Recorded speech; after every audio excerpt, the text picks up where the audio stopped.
Hi, it's I Don't Manga again, here for another video. Today, we're going to be discussing some starting manga, some manga recommendations that I can give to you. Now, I should probably specify, just because one of these things is on the list does not mean it's my favorite. Okay? Like Haikyuu is my favorite series of all time. But it's not on this list. Spoiler alert, by the way. Why should I say spoiler alert for my own video? Also, I'm not gonna have like battle shonen. I got one manga for each different kind of series that would be in Shonen Jump, except for one. I don't think it's in Shonen Jump. The other four I know are in Shonen Jump. Well, 3 I know are in Shonen Jump. The other 2 I have no clue. And I got one for different kind of series. So I got a battle shonen, I got an adventure type manga, I got a rom-com, I got a slice of life manga, and I got one that's more mystery element to it. So, without further ado, let's get into it. So, starting off, I'm going to get into the battle shonen one.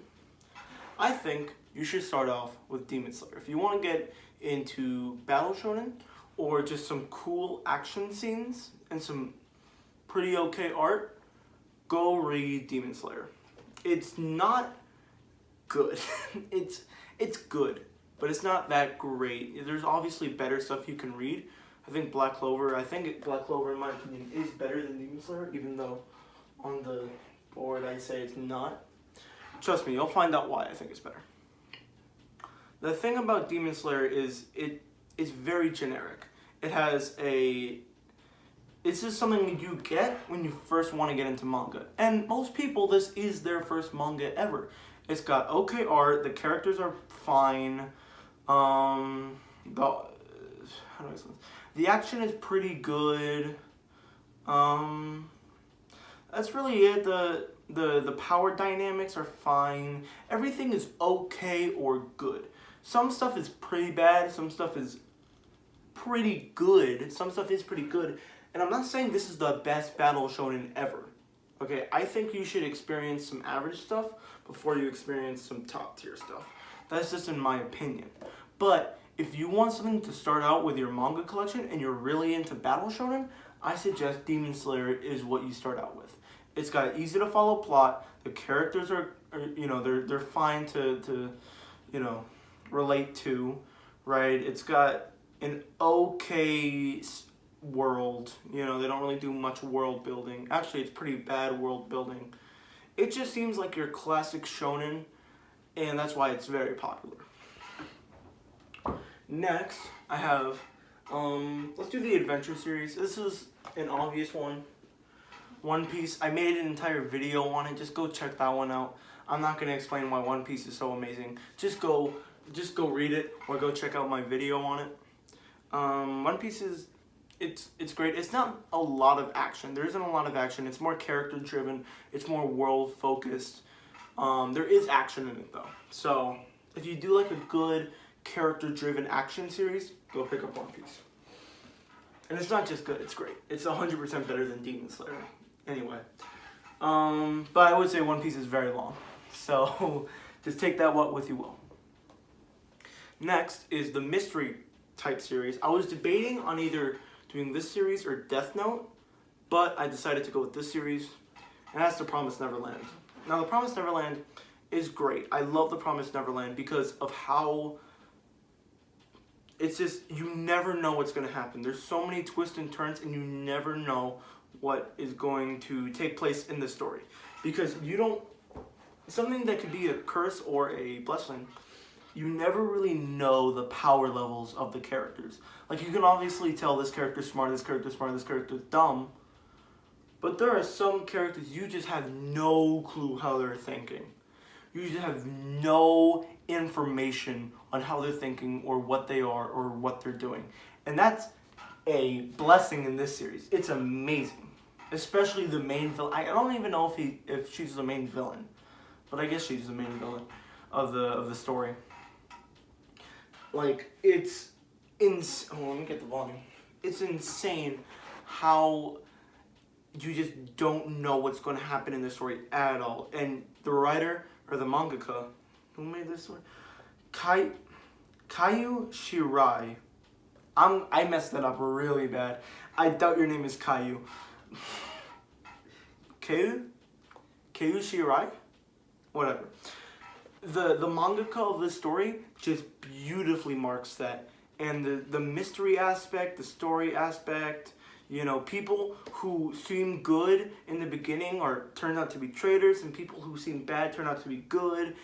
I haven't read all of it. It might turn to shit. I know the anime did, but I know the manga is appreciated. I know people like the manga 100% more than the anime, at least. It's amazing. Read it, please. It's definitely worth your while. It's definitely worth your time. If you want a good mystery series that keeps you on your toes and keeps the characters on their toes, read The Promised Neverland. At least if you're starting out. If you've already read, even this is a good series, even if you are starting, even if you haven't started out. If you've been into manga, collecting for 10 years, you can still pick up the series and like it. If you've been manga collecting for 10 years and you pick up Demon Slayer, you're probably going to hate it. But it was one of my first series, so I have a lukewarm opinion on it. Next, I have the slice of life kind of manga, and that is Your Lie in April. I was thinking of putting, let me turn to the other side. I was thinking of putting, Blue Period on here, or Zom 100, which is kind of like a slice of life.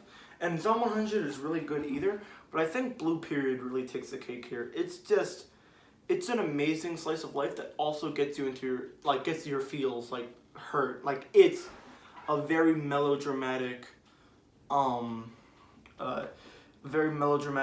manga, I guess you could say. And the characters are amazing. Let me just read the back too. Let's hope it sells. Kosei Arima was a piano prodigy until his cruel taskmaker of a mother died suddenly, changing his life forever. Driven by his pain to abandon piano, Kosei, I'm just going to say Kosei, now lives in a monotonous, colorless world. Having resigned himself to a bland life, he is surprised when he meets Kaori Miyazono, a violinist with an unorthodox style. Can she bring Kosei back to music and back to life? So hopefully that sold you on the series. And if it didn't, it's an amazing series. It's about a guy who, you can just tell from the back, it's like a coming of age story kind of. He loves piano, but he also hates it. And it's just a super mind-provoking, but also sad. But it's kind of like a slice of life manga. There's so many different elements. I'll sell it to you. The guy who made One Piece said he wished he made this manga. This is basically like the mangaka version of One Piece. You know what I mean? We all love One Piece. Let me use a different manga. I'm trying to think. Okay. We all love Demon Slayer, right? Everyone loves Demon Slayer. Some people, no one hates Demon Slayer per se. And if you are, you just want attention, let's be honest. Either you love it or you think it's okay. That's really where Demon Slayer stands. That same thing with One Piece. One Piece, either you think it's amazing or it's okay, and then people who say they hate it, they've never looked at One Piece ever. They've only looked at the characters' designs, and they're like, this is goofy, I don't want to read it, / watch it. That is the only time people have ever hated One Piece. Okay? That's basically the same thing, but with mangaka writers and creators of manga. This is their One Piece. This is their Demon Slayer. So this is probably, I'm gonna guess, this is Oda's favorite manga, who made One Piece. I'm just gonna guess that. I absolutely love Your Lie in April. I only have the first. I had 1, 3, 5, 7, 11. I picked up the rest on Right Stuff, but Right Stuff it delivers in months after I order them. They're all in stock, and I order them, but it takes months to get here. I haven't came here yet. So I'm going to finish the series, and I'm going to do a review on it. And it's going to be amazing review, 10 out of 10. So, if you're like, okay, I don't want to read any of these series, and if you want to read like a rom-com kind of story about love and romance and stuff, this is the series I have for you. Kaguya-sama Love is War. Actually, I'm going to get a second series out of here. Hold on. Where is it? I got a second series too. Kaguya-sama Love is War is a great romance. It's super realistic. Not in the, like, you could honestly see yourself being one of these characters. One of the four main, like, student council members. One of the four main student council. And maybe one of the fifth ones if or maybe the fifth one if you're into that series, for that far into the series, or Hayasaka maybe, or maybe one of the really side characters, like the really side characters, only show up like twice a season. So, why is Kaguya-sama a good starting romance thing? Well, first off, it's realistic. It's extremely realistic. Like, if you've ever had a crush on someone, you could definitely relate to these characters, you know? Like, you like them and you want to confess, but you just can't confess, you know what I mean? That's where it stands here. It's just, the realism is amazing. Also, the callbacks, like, this is a smart series. It's basically if you took a romance novel, or a romance, like a cheesy romance novel, and then you turned it into a battle shonen, and then you put it on Shonen Jump. That's basically what it is. So it's these two geniuses, basically about these two geniuses who both are in the student council president, Shirogen, who is in the student council, who's the president, and then Kaguya Shinomiya, who is vice president. Or is it Shinomiya or Kaguya? I don't know. I don't care. No, it's Kaguya Shinomiya. So they're both geniuses, right? But they both like each other. They just don't want to confess. They want to make the other person confess because they're both very prideful. One is poor, one is rich, one is one's a girl, one's a boy. It's a great series. Please read it. It's a great starting manga to get into, especially. You can actually just pick up all 5 of these as your first 5 series, and you could know like half of the stuff on manga in general. So, why did I get a second series? Well, if you don't really like battle shonen or battle manga, if you don't really like that kind of stuff and you kind of just want to see two people fall in love with each other, I say pick up Komi Can't Communicate. This is the first volume. It's a comedy / romance love slice of life series. It's more comedy, more slice of life than in the start, but it leads into the love later on between the Tadano, the main character, and then Komi. Pretty sure Tadano's the main character because he's the narrator, or he's not the narrator, but he's the guy we start out with. Or I guess they're both main characters. So Komi and Tadano, they're both classmates, and Komi, she has this, I don't want to say disease. She has this thing with herself where she's very antisocial. She just can't talk to anybody. She's extremely shy.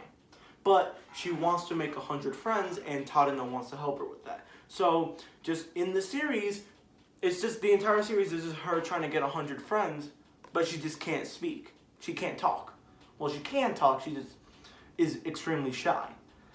To the point where she just can't talk. And she's very pretty. Like, literally, there's like, just panels and pages of them talking about how pretty Komi is. Like, that's really it. And so, that's really it. I don't got much to say about it. It's a very good starting manga if you want to get into that romance, slice of life stuff. That's really it. And then if you want to get into, I'll get some like bonus categories, I guess. If you want to get into a sports manga, I suggest Haikyuu. It's a great sports manga that has some brilliant characters, and it's pretty amazing. It's my favorite series of all time. Let's see. That's really it. That is really it. Like, if you want any other, suggestions, please tell me, because I will do another one of these videos. It was very fun to go through these different series and tell you which ones. Like, obviously, Demon Slayer is not good. It is okay in my eyes. It's a 7 out of 10. It's okay. Or it's a 6 out of 10. But it's not like it's the best. There are hundreds of other series up here that I think are better. If you want Demon Slayer but better, go read Full Metal Alchemist. Read it. Or Black Clover. Or Naruto. Boom. You have instantly a better Demon Slayer. Instantly. And obviously there are series that does this stuff better, but this is good to start out with. I'm not going to start you out with Goodnight Poon Poon. Why would I do that? I'm just going to make you depressed and not want you to read manga. Don't start out with Goodnight Poon Poon. That is a terrible series to start out with. I think those are just the basics. I think those are pretty good starting manga to get into when you start collecting manga. I mean, out of all these series, this is the second manga I've ever picked up, and this is the 4th manga I've ever picked up. So, and the 3rd one being Assassination Classroom, and the 1st one being Haikyuu. So, 2 of these manga are actually my starting manga. So take with that what you will. I got nothing more to say here. I'm really just stalling. How long is this video? 16? We're 16 minutes in? God damn! I thought we were like 3 minutes in. Okay, whatever. I'm done here. Goodbye, guys. Make sure to do all the YouTube shit. Alright, thank you. Bye.